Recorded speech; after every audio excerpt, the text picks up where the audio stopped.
Vipi? Karibu. Mbona nashangaa? Karibu.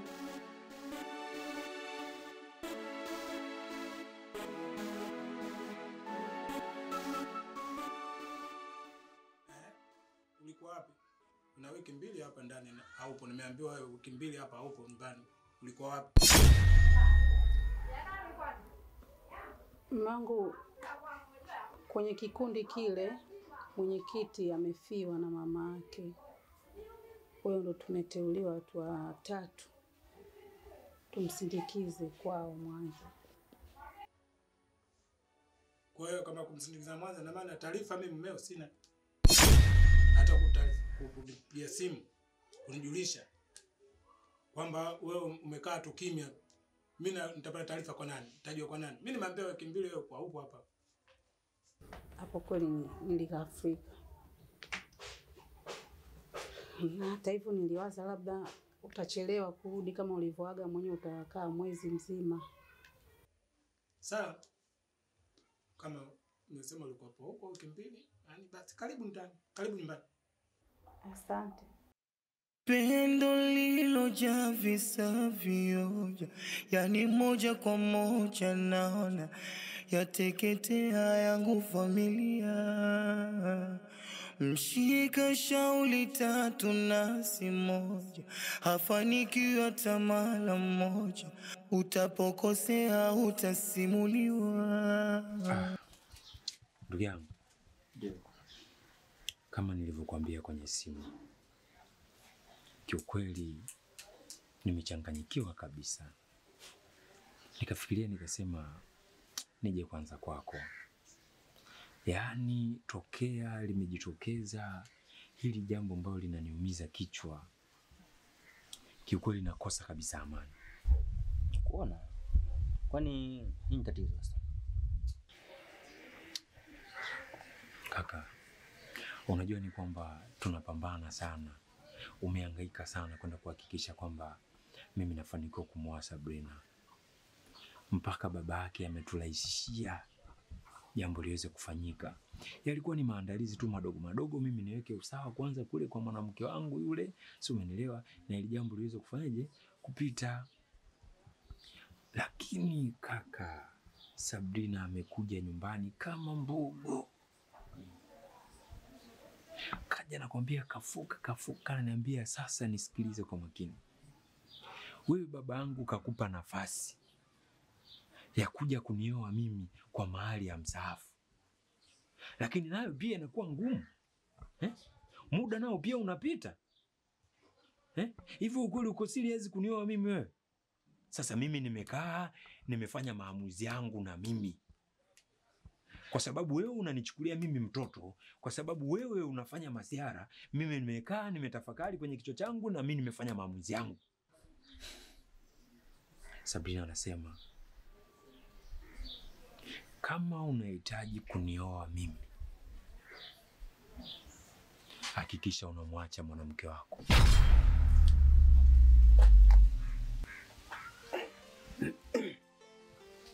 Unaona kwa Sabrina? Kakaangu, Sabrina anaongea mkavu, nikamwambia uko serious na unachokizungumza kweli? Mimi napambana kwa hili jambo ili liweze kupita, unaniambiaje wewe? Sasa ndugu yangu, hebu niambie, hiyo jeuri mimi nimeipata kwa yule mwanamke. Na vimba mimi, najidai, natawala mimi, natamba huko mitaani kwa sababu ya mali za yule mwanamke. Sawa, leo hii yeye anasema kwamba mimi niachane na Sabrina, niachane na mwanamke wangu eti ndo nimuoe yeye. Sasa mimi nikishamuoa yeye nikaachana na yule mwanamke kakaangu, yule mwanamke mimi ataniacha? Nitatamba vipi hapa mjini? Mimi nitapata kazi gani mimi ya kumhudumia Sabrina? Sabrina kanivuruga, yani kanichanganya kiukweli, yani shehe wangu. Sasa ndugu yangu, mimi nikwambia kwanza tuliza kichwa. Hiki ni cha kwanza, yani tuliza akili yako. Jitahidi kuwa nalo hili kama ni changamoto katika maisha, nisikufanye kukuvuruga akili yako. Mimi ninachokiona sasa, Sabrina ni mtoto bado, lakini kuna baba ambaye ndiye tulimwendea kwa jambo hili, Na uzuri wenyewe sisi tumefuata jambo kisheria. Hatukurupuka.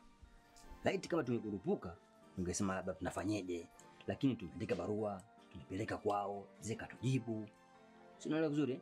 Kwa hiyo kwa haraka yani mimi naona acha mimi ndo kwa mzee kule. Nikazungumza naye katika hili. Nadhani wewe mwafaka kupatikana. Unaamini kwamba mzee anaweza akalifanikisha hili? Of course zinaweza. Kwa sababu Sabrina bado hana maamuzi ya kuja katika hili. Kama baba alivyoamua kwamba Sabrina ataolewa kama hadi ya msaafu. Kitu kubwa sana unajua hicho. Ambacho familia nyingi hawakifanyi kitu kama hicho. Lakini kama baba kaamua. Mimi tulia. Sawa. Tuliza kichwa. Hata mimi niende kule mzee. Unaenda kuzungumza naye? Yeah. Taongea naye. Sawa. Ili taishi. Sawa kaka. Sawa. Sawa. Kwa sababu Sabrina ni mtoto katika hili. Sawa. Hana maamuzi moja kwa moja. Ni kweli lakini maamuzi moja kwa moja hana. Bwana mimi nitakushukuru sana kwa kunisaidia kwa hilo. Tuliza kichwa ndugu yangu. Sawa ndugu yangu. Tulia. Sawa. Nakuamini sana. Haina tabu.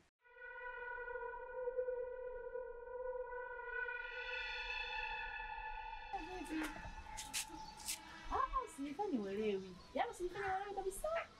Najua kabisa wewe ndio uliozifikisha taarifa kwa kakaangu. Umetusababisha mpaka mimi na kakaangu tumegombana kwa ajili yako. Eti wewe umefikisha habari eti Sabrina amewekwa kimada. Ni kweli Sabrina kaekwa kimada lakini yanakuhusu. Yanakuhusu? Sinaongea na wewe. Lakini mbona mimi sikusema kwa ubaya? Ni kweli hujafikisha kwa ubaya hizo taarifa. Ila ulichokifanya mimi sijakipenda. Huo ni umbea, hujatumwa. Sasa na mimi ndo nakutuma mara ya pili. Wewe si mbea unapenda kufuatilia maisha ya watu Si mbea wewe. Na mimi ndo nakutuma. Nenda katangazie shughuli. Yule Sabrina ulikuwa unamtangazia amewekwa kimada. Sasa anaolewa. Ndio ninavyokuambia. Shughuli tunayo na tunatamba nayo. Uje na kampani yako kata vijola usambaze ili upate faida mara mbili kwa sababu sasa hivi kijola kikichukua 6,000 unakatisha 15,000 20 sio shida zao kama wanayo hela ya kampani yako. Uje baba sio shida zetu. Tena ninakualika uje mbea mkubwa wewe. Usokaa ufuatilia maisha yako na kama unafuatilia maisha wenzio. La. Hivi umetumwa wewe nakuuliza. Unajua umenikela. Basi tunakuonea huruma. Habari ndio hiyo.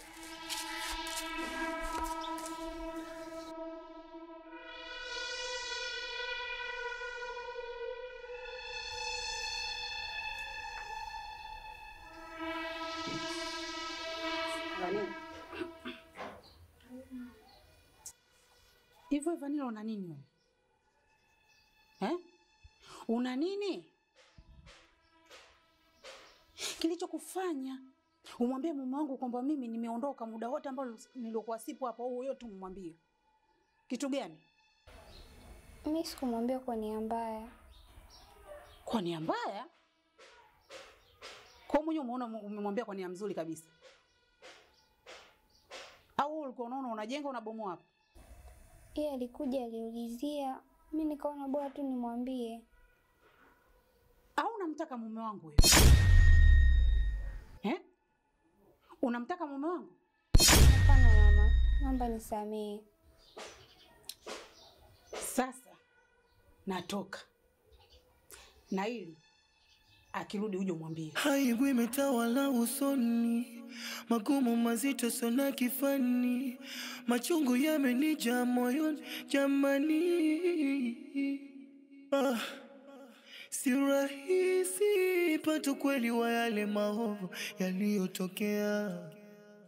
Sasa nishaelewa ile yako nia.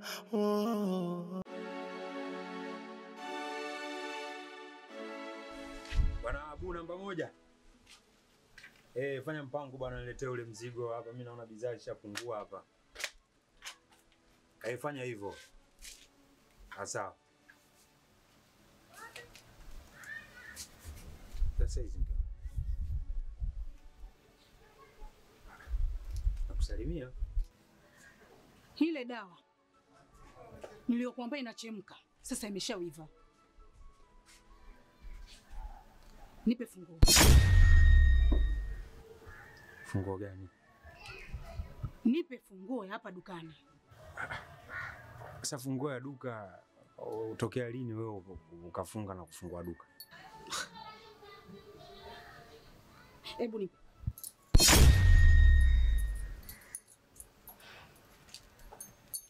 sasa Istahili kuja nao, jua unanichanganya. Una nini wewe? kwa kila siku unajua masiala. Sasa leo ni ukweli mtupu. Hakuna masiala. Unajua, hebu acha masiala basi. Unajua ni mtu mzima wewe. Sawa. Wewe mtu mzima na unaelekea kuitwa bibi. Si unanielewa? Lakini naona kama unaleta makuzi hapa rafiki yangu. Afu ujue hapa ni sehemu ya biashara ujue. Ina maana hujui tatizo na wala hujui shida nini? Basi sawa, ngoja nikukumbushe tu. Si unataka kwenda kuoa kimadako Sabrina, si ndio? Sasa mimi nakupa ruksa leo. Nenda kaoe Sabrina wako. Kwa kumbe tatizo ni hilo. Basi mimi naomba tu nisamehe mke wangu. Sawa. Sina msamaha wa aina yoyote. Kwa umezamilia kabisa? Hebu naomba uondoke. Naomba uondoke. Baby, vitu vidogo vidogo tunaweza tukazungumza mke wangu. Mbona hivyo lakini? Hapa sina mabadiliko. Nimekaa kwenye akili yangu. Nilishafikiria. Hakuna mabadiliko. Mchukue Sabrina wako uende.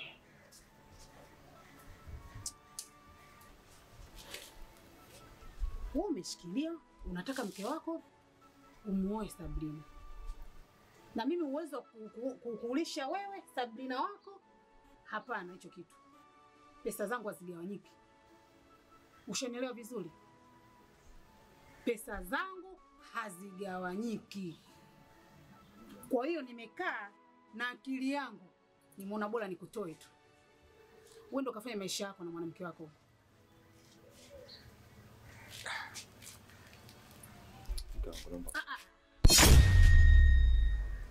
Sinaga mapenzi hisia mimi. Pendo lililojaa visa vio. Kaonyesha hisia zako. Si unaacha mali kwa ajili ya mapenzi? Nenda. Nipe simu yangu. Gangu, acha bwana. Mimi nenda wapi bwana? Hebu nipe simu kwanza, nipe simu. Sasa simu mpaka simu tena, sasa mimi natumiaje simu? Mimi nawasiliana vipi sasa? Na mapenzi hisia yako na Sabrina yako, si ndio? Utamwambia yeye kutafutie simu. Hebu leta.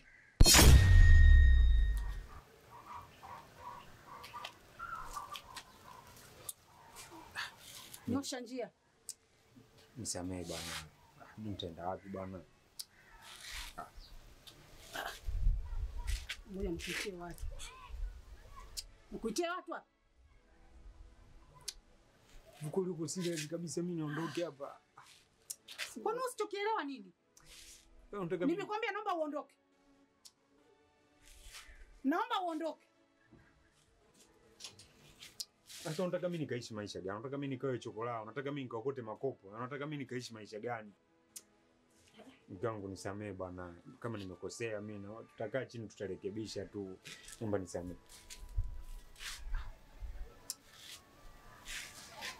Naomba nenda. Nenda nakwambia nenda. Nianze kuita majirani hapa wewe. Nitakudhalilisha. Umepata bahati hapa hamna watu sasa walikuja kukusumbua kutoka dukani. Unataka nibaki nikujaze watu saizi hapa. Hebu naomba uondoke. Umesahau mangapi tumefanya kati yangu mimi na wewe? Unalijua hilo leo? Ungelikumbuka hilo? Wala usingemtafuta Sabrina. Na nilikuwa na malengo kweli na wewe. Kwa hili nenda.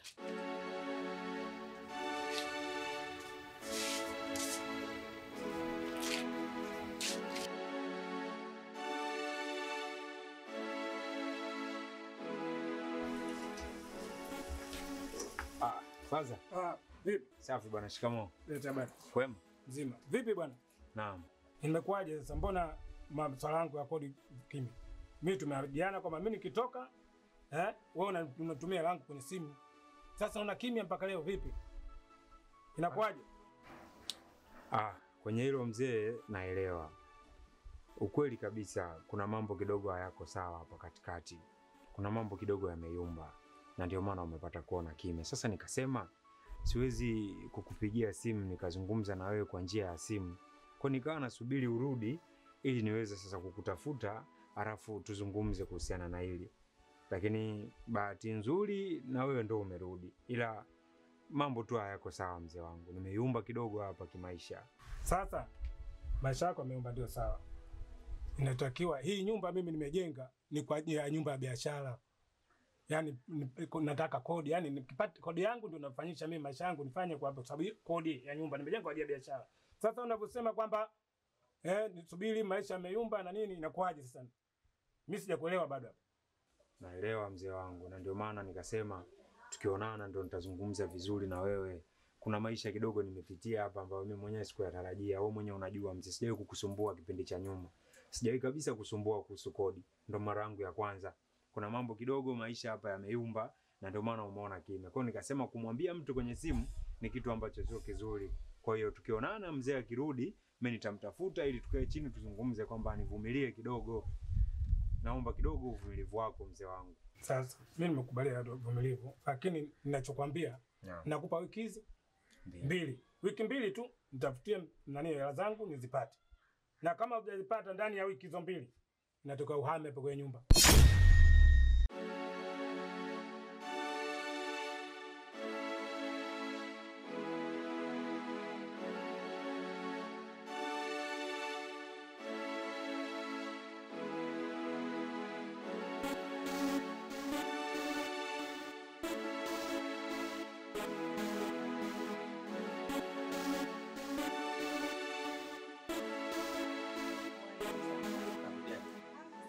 Salama kabisa.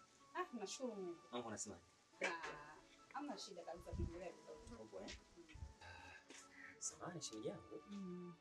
Nasikana kwa naingilia labda maisha yako au maamuzi unayofanya. Lakini unajua katika maisha hauwezi kujua thamani ya kitu mpaka kikutoke. Kwa mikono hivi vidole vitano hivi. Yaani huwezi ukaona thamani ya dole gumba hivi mpaka likutoke. Lakini hapo naona kawaida tu. Lakini kikutoka hichi utaona thamani yake. Nazungumza hivi nikiwa na maana. Mumeo ambaye ni rafiki yangu Bwana Mkamba amenifikishia changamoto zake yeye na wewe. Amenieleza mengi sana kwa sababu mimi tunazungumza sana kwa maisha. Huwa nifichi kitu kwa kweli. Baada ya kunifikishia mimi nikasema siku tukionana nitajaribu kueleza. Narudia kusema tena samahani, lakini unajua mtu anajifunza kutokana na makosa. Sasa kwa nini tusimsamehe kaanza tena maisha upya, kwa sababu pia ni mume wako baada ya kupata talaka. Ijapokuwa ameniambia umfukuza, lakini yeye binafsi kama mume hajakupa talaka. Sasa kwa nini usimsamehe tu maisha yakaendelea shemeji yangu? Shemeji bwana, haina haja ya kumwambia msamaha. Kwa mimi nimeshamsamehe. Ndio maana nimemwacha aende na maisha yake. Kwa hiyo swala kurudi kwangu tena hapana. Na mwenyewe unajua wapi nimemtoa. Nimemvalisha, nimemlisha, alipoumwa nimemuuguza. Maisha yake mengi nimeyabadilisha. Mali zangu nimempa asimamie, lakini hakuona thamani yangu. Hakuona uwepo wangu. Yeye alichoona ahangaike na hisia zake. Kumtafuta Sabrina, apambane na ndoa mpya. Wenyewe wanakuambia watoto 2000. Basi Mimi naona haina haja, aende tu.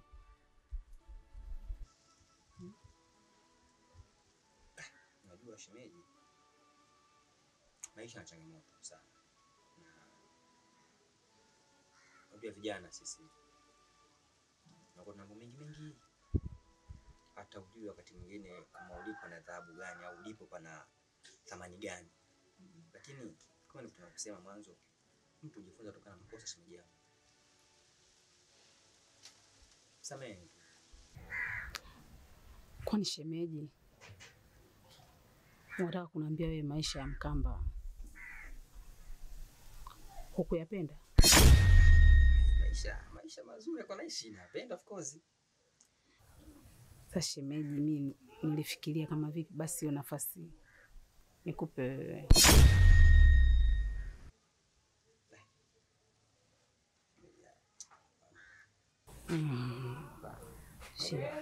Mkamba nitapenda naye sana. Sana. Ni zaidi ni rafiki yangu zaidi ya rafiki kama ndugu. Msaada. Wananiambia hiyo shemeji. Unajua shemeji, mimi niliona wewe kwa sababu wewe ni mtu mzima bwana, utaelewa. Utajua nini cha kufanya.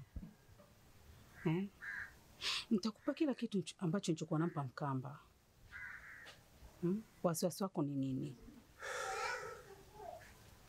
Fikiria basi. Mimi naona kwa sababu wewe mtu mzima una akili zako timamu, utafikiria basi. Nikuache fikirie basi. Au si? Pendo lililojaa visa vioja, yani moja kwa moja naona yateketea yangu familia. Mshika shauli 3 nasi moja, hafanikiwi hata mara moja. Utapokosea utasimuliwa. Wewe piga magoti kwa wako Mola, ubadilike, usiaibike. Mkamba. Naam. Habari. Safi kwema. Kwema. Nimepata habari zako. Nataka kuoa. Kwa nini unanisahau kama mimi nipo? Mara ngapi nimekuambia jinsi gani nakuhitaji? Kwa nini hujali hisia zangu? Nakuhitaji kwa dhati. Nipo tayari kuwa na wewe kwa hali yoyote ile. Kwa nini unanifanyia hivi lakini? Kwani pia binadamu? Kwa hiyo hicho ndio kitu ambacho kimekufanya umenisimamisha? Sabrina jamani, angalia na wewe wapi na wapi. Mtoto mdogo sana yule. Hivi unajitambua wewe kweli? Niko sawa. Una uhakika kabisa kwamba uko sawa? Niko sawa. Hebu naomba nisikize kwa makini. Mimi niombe tu kwamba uache kunisumbua kuanzia sasa. Yaani acha kabisa kuhangaika kuhusu mimi. Kitu usichokijua, mimi na mke. Na mke wangu akija kujua kama wewe unanisumbua, utapata shida aisee. Jamani, dini yako sina ruhusa na ndio maana uko radhi kutaka kumwoa Sabrina. Hivi nifanyeje hivi mpaka nielewe? Nipite njia gani?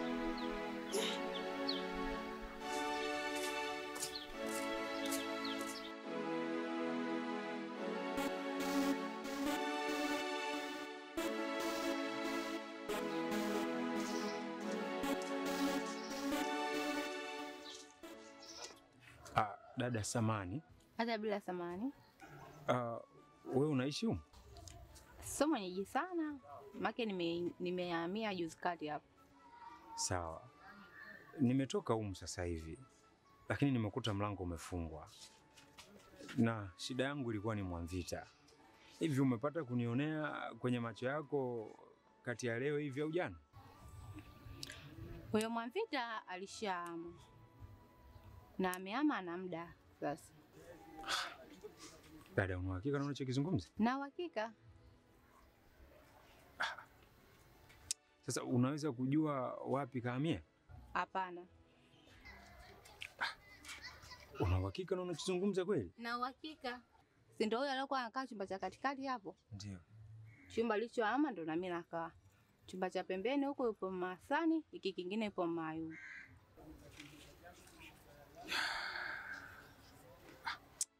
Basi asante. Kwa heri. Haya.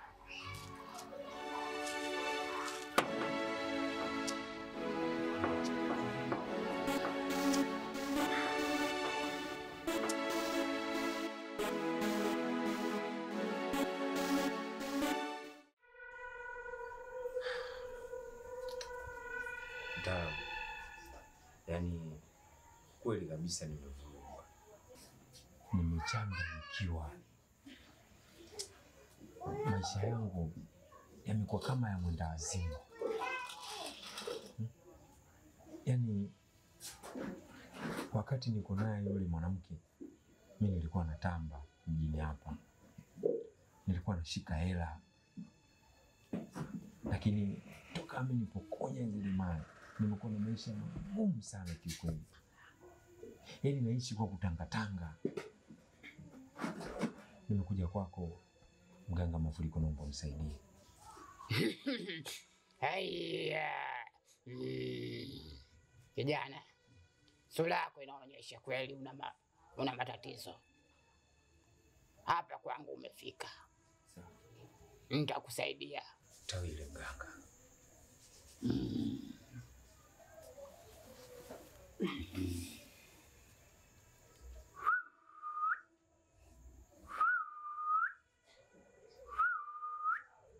Haya.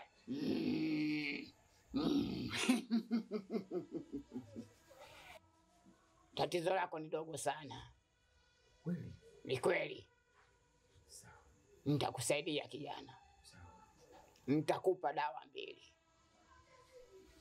Dawa ya kwanza unatakiwa kumwekea kwenye kinywaji. Hii siyo kinywaji cha kilevi. Kinywaji kuanzia juisi au soda. Mbona kuna ugumu sana? Yule mimi na yule mwanamke tumegombana vikubwa sana. Ni kiasi kwamba hataki hata kuniona. Yaani hataki hata kusikia harufu yangu wala kusikia jina langu sehemu. Hataki. Nitawezaje mimi kumwekea hiyo kwenye kinywaji? Nitakupa dawa ya mvuto. Hiyo dawa ni kwa ajili yako. Sawa. Utaweka ndani ya maji. Utaenda kuoga. Ukishaoga ukimpigia simu, yeye mwenyewe lazima akufuate. Kweli? Ni kweli. Nikishaoga tu dawa ya mvuto kwamba nikinyanyua simu yangu nikimpigia simu moja tu ananitafuta nilipo. Ndio maana yake kijana. Nitashukuru sana. Nitashukuru sana mtaalamu. Haya.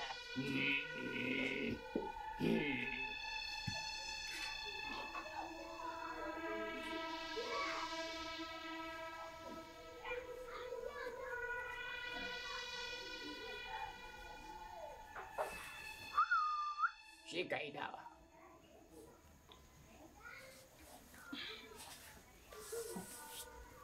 Hiyo dawa niliyokupa ni kwa ajili yake yeye. Unamwekea kwenye kinywaji. Hii ndio ya kinywaji. Ya kinywaji. Sawa. Sio cha kilevi. Sawa. Nikuelewa. Na hii dawa ya pili ni kwa ajili yako.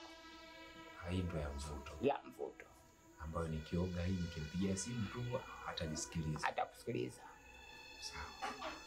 Sawa kijana. Sawa. Una tatizo jingine? Hapana. Ni hilo tu. Basi sawa. Nakushukuru sana. Sawa. Lakini pia nikifanikiwa na kuahidi nitakupatia. Asante yangu. Haina tabu kijana. Asante. Mimi niko kwa ajili ya kuwasaidia nyinyi. Asante. Unaweza ukaenda. Asante.